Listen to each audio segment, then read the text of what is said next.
আসসালামু আলাইকুম। আশা করি সবাই ভালো আছেন। আলহামদুলিল্লাহ আপনাদের সকলের দোয়ায় আমিও ভালো আছি।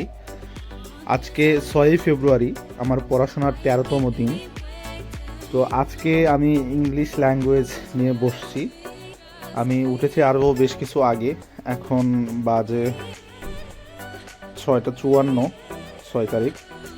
তো আমি রুটিন আজকেরটা প্রিন্ট করা হয়নি বিকজ অফ আমি ভেবেছিলাম যে বাংলা কতটুকু কী করতে পারবো জানি না। তো আমি রুটিন প্রিন্ট করিনি, যদিও আমি জানতাম যে আজকে ইংলিশ পড়বো যদি বাংলা শেষ হয়। তাই আজকে রুটিনটা আমি পরে প্রিন্ট করে নিয়ে নেব। এখন ইংলিশ ল্যাঙ্গুয়েজ যেখান থেকে শুরু করতে হবে সেখান থেকে আমি শুরু করবো। যতটুকু আমি কাভার করেছিলাম এর আগে, তারপর থেকে শুরু করব। তো এই ছিল সকালের আপডেট।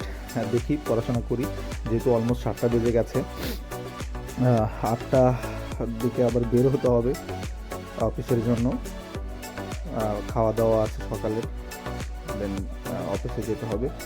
তো এই একটা চাপের মধ্যে থেকে পড়াশোনা, চাকরি বাকরি আসলে ডিফিকাল্ট, এত অল্প সময়ের মধ্যে এত পড়াশোনা করাটা। তারপরেও চেষ্টা করে যাচ্ছি। আল্লাহ তাআলা জানেন ভালো যে আসলে কি হবে। তো চেষ্টা তো অ্যাটলিস্ট করে দেখি। ওকে বন্ধুগণ, আসসালামু আলাইকুম। আমি এখন একটু বাইরে যাব। এখন বাজে রাত 10টা 15। এখন একটু বাইরে যাব। সারাক্ষণ আসলে বসে থাকতে থাকতে একটা একঘেয়েমি চলে আসছে, এবং এখনও রাতের খাওয়া দাওয়া হয়নি। তো ভাবলাম যে একটু বাইরে থেকে হেঁটে এসে তারপরে রাতের খাওয়া দাওয়া করে আবার পড়তে বসবো।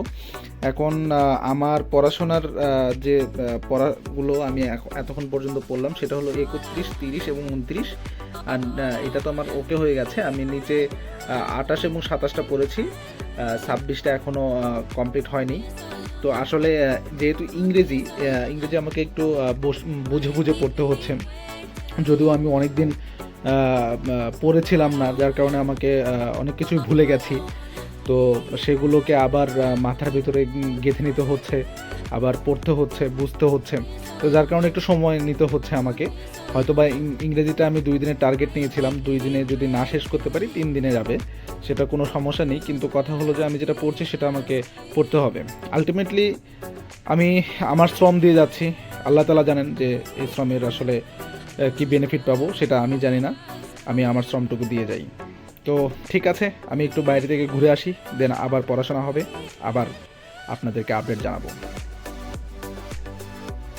রাতে বাহির থেকে এসে রাতের খাওয়া দাওয়া সেরে পড়তে বসেছিলাম। পড়াশোনার যে পর্যায়টা এখন এসে দাঁড়িয়েছে সেটা হচ্ছে আমার 13তম দিনের পড়াশোনা। আমি টোটাল 127টা কোশ্চেন কাভার করেছি। যে কোশ্চেনগুলো এরকম আপনারা স্ক্রিনে দেখতে পাচ্ছেন। 31 থেকে 26তম পর্যন্ত বিসিএস এর ইংলিশ কোশ্চেনটা আমি কাভার করেছি। তো আসলে বাংলার মতো ইংলিশের গতি হচ্ছে না। বাংলা আসলে ইজিলি পড়া গিয়েছে, বাট ইংলিশটা অনেক বুঝে বুঝে পড়তে হচ্ছে, ব্যাখ্যা সহ পড়তে হচ্ছে, কিছু কিছু জিনিস বুঝে পড়তে হচ্ছে। সো একটু স্লো গতিতেই হচ্ছে এখন। সমস্যা নেই, আমি তারপরেও চেষ্টা করছি আমার সাধ্য মতো যতটুকু পড়া যায়। ইনশাআল্লাহুল আজিজ, হয়তো বা আমার 2 দিনের জায়গাতে 3 দিন লাগবে এটা কভার করতে, বাট প্রবলেম নেই। আমি বুঝে বুঝে পড়তে চাচ্ছি। ঠিক আছে, আমি আমার পড়াশোনার কৌশল আমি বেশ কিছু কোশ্চেন মার্ক করে রেখেছি। হ্যাঁ, যে আমরা বেশ কিছু আমি পারছি, যেগুলো কোশ্চেন আমি মার্ক করে রাখছি সেগুলো নিয়ে অবশ্যই আপনাদের সাথে ভবিষ্যতে আলোচনা করব আমি, সেই জন্য আমি মার্ক করে রাখছি। আমার যে আরেকটা প্লেলিস্ট হচ্ছে সেখানে এই যে তীর চিহ্ন দেওয়া যে কোশ্চেনগুলো আছে এই কোশ্চেনগুলো নিয়ে আপনাদের সাথে আমি আলোচনা করব ইন ফিউচারে। তো সেগুলো আমি মার্ক করে রাখছি। আর এখন বাজে অলমোস্ট রাত 11টা 40 সামথিং, 41-42-এর মতো। তো অলরেডি অনেক রাত হয়ে গেছে, একটু রেস্টও নিতে হবে। আসলে বেসিক্যালি পড়াশোনা আরও একটু করা যায়, বাট চেয়ারে বসে থাকতে থাকতে অবস্থা কাহিল। হ্যাঁ, সারাটা দিন চেয়ারে বসে থাকতে হয়। চাকরির পাশাপাশি পড়াশোনাটা আসলেই ডিফিকাল্ট। তারপরেও পরিশ্রম করতে হবে, কারণ পরিশ্রম হলো সফলতার চাবিকাঠি। তো ঠিক আছে, ধন্যবাদ সবাইকে, ভালো থাকবেন, সুস্থ থাকবেন। আজকের মতো আমার ভিডিও কন্টেন্ট যদি আপনাদের ভালো লেগে থাকে তাহলে অবশ্যই লাইক, শেয়ার অ্যান্ড সাবস্ক্রাইব করবেন, আর কমেন্টে আমাকে জানাবেন আপনাদের কোনো মতামত থাকলে। আল্লাহ হাফেজ, আসসালামু আলাইকুম ওয়া রাহমাতুল্লাহি ওয়া বারাকাতুহু।